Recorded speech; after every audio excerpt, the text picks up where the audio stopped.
Okay, in this video, we're going to be going over the mpower ORV Chase Light Kit.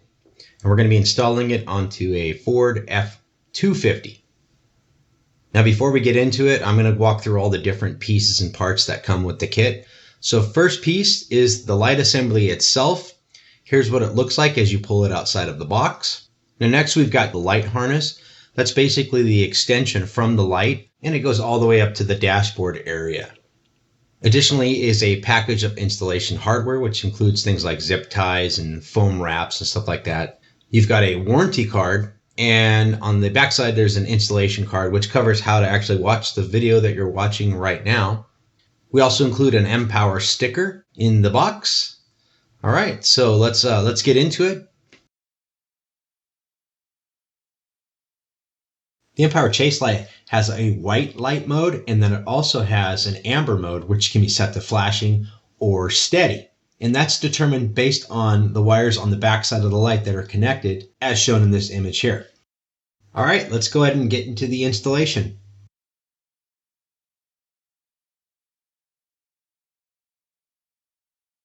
Okay, so the very first thing that we're going to want to do is disconnect the battery.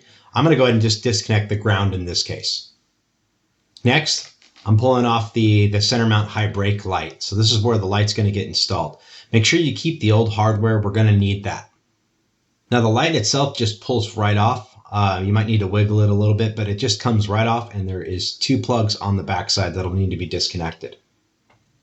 Here I'm feeding the light harness in through the hole where the third brake light would normally fit.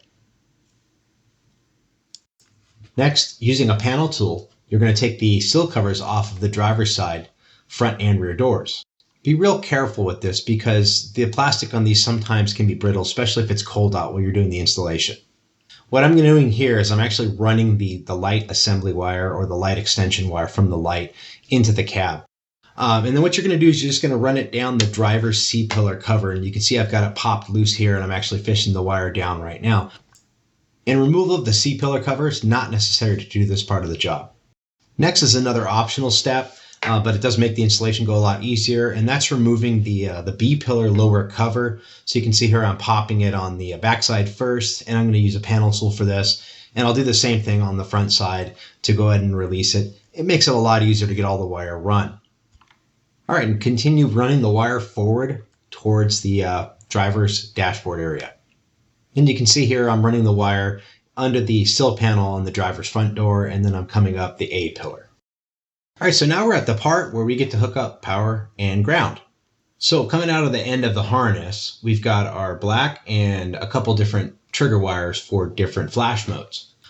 Those are just going to get hooked up to any kind of switch. So you can use an aftermarket switch of any kind, or if you want to use one of the switches that's like part of your vehicle, like in this case, we're hooking this up into a Ford F-250. We are going to use the upfitter switches that sit above the dashboard, kind of up high.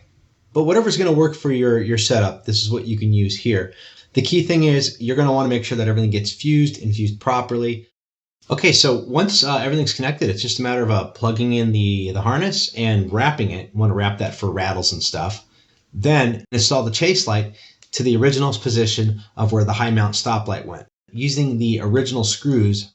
And then we're going to go ahead and use the 4 screws that come with the hardware kit. You're going to thread those into the Chase Light to hold that light into place. Be careful here and try to use a screwdriver for this part.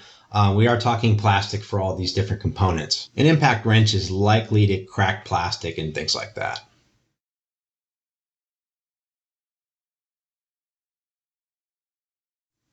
All right, so here's our amber mode and the white mode. And then we've got the amber flashing mode.